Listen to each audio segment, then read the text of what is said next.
What's going on, guys? So today we are going to be installing lowering springs on my girlfriend's car. She knows about it. I wanted to do a surprise, but I didn't want to make her have a heart attack and blow her load on me doing lowering springs on her car. So I did give it to her for Christmas. And today we're going to be doing kind of like a step-by-step install process for all you guys. So, you know, you could go home and install it if you have the right tools. I always recommend having the right tools before even starting a job. So we're gonna go out there. He's got the car on the lift, and we're gonna go give you a step-by-step process on how to do it. So see you guys out there. So we went with the Eibach Springs. She has the all-wheel drive. So the Eibach Springs actually lowered down 1.2 inches and 1.4 inches. So 1.2 inches in the front, 1.4 in the rear for the all-wheel drive models.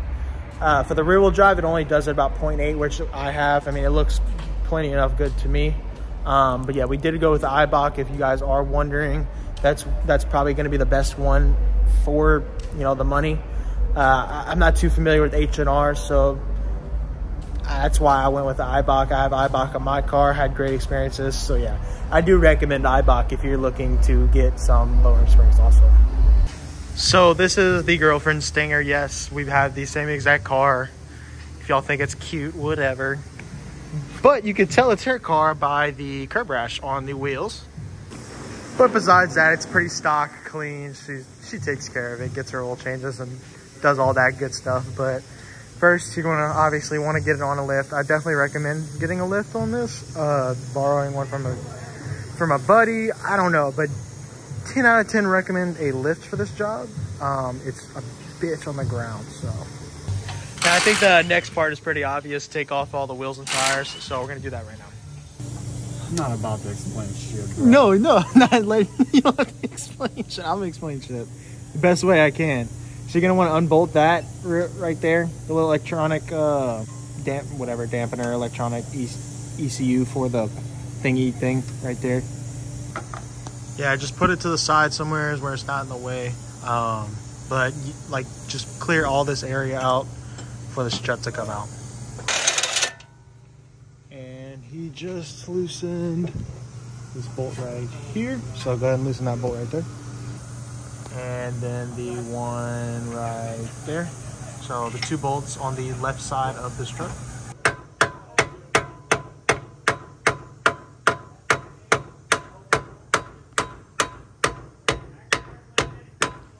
Basically, you just want to kind of force the strut from the, don't know exactly what it's called, but that. I just confirmed it is a spindle. Together. So there's this little crack on the back that you want to relieve pressure from in order to get this all the way down. Definitely recommend that. You're going to want to take the spindle nut off. You can do it tutorial. You're going to want to take the... What? You're not doing it yourself? Yeah. Well, no, I'm watching someone doing it and they're explaining all the parts to me, so it is a tutorial. This is the flux capacitor. Make sure you just take it and you rip this line off. Should I cut it? I mean, if you want to. Okay. Whatever your preferred method of removal is. Okay, yeah. So take the brake line bracket off of the flux capacitor.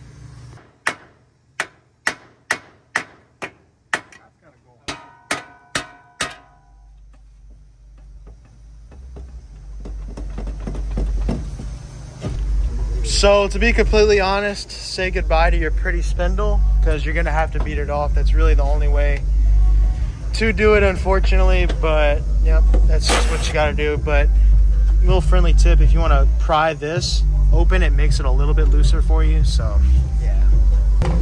And basically, it's pretty easy, but you just take 3 bolts out the top of the strut, one right here, and so one right here, one right there, and one right there. And you do it just like that. There's not too much pressure on it, so you really don't need a spring compressor. Just try to be safe. If you want to reuse the bump stop, just go ahead and just cut it a little bit. I think you cut it maybe like a ½ inch.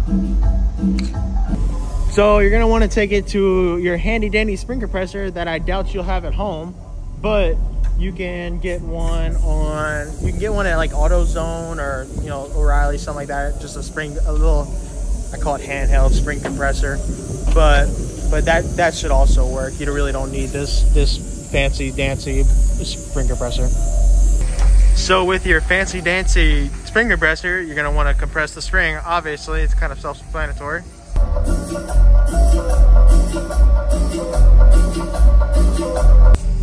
So you're gonna want to line up your little top pieces, as an uneducated mechanic would say. Put your little nut, as he's putting the nut in there.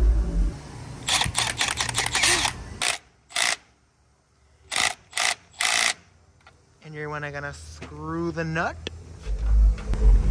So Miguel was saying this is a bunch of bullshit and he hates Kia, and BMW is king, but he said you have to do a bunch of extra bullshit, but it's really not that bad. So I'm gonna help. I'm gonna try to do something. I'm gonna put this nut onto right here. You guys think I could do it? Don't cheat. Leave in the comments below if I could do it. Don't cheat. I'm going for it, guys. I'm putting the hole on the stick. Oh yeah. What are they listening to? The hole is on the stick. And then you're gonna lift this back into the hole. Just basically putting a bunch of sticks into holes. So yeah, I'm in the tutorial right here.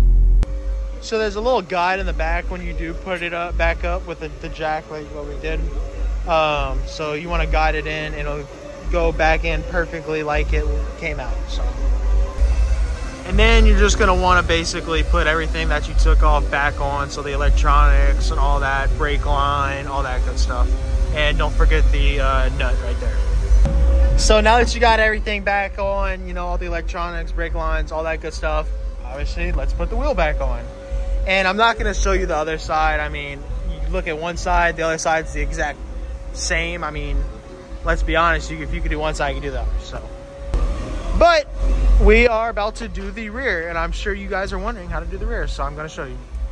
By the way, that's the really easy part. Done.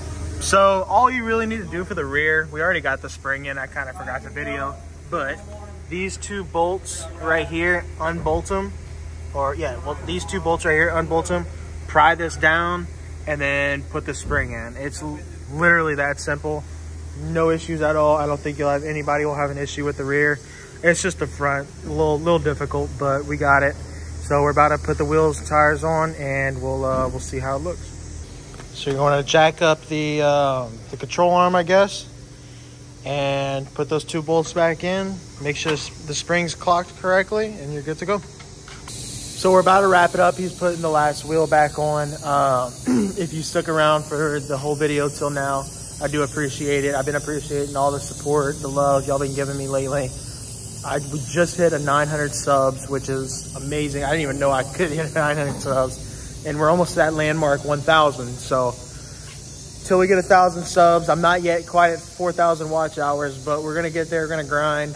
And none of this would be possible without y'all. So I really do appreciate, you know, all the locals. I know a lot of local people watch me.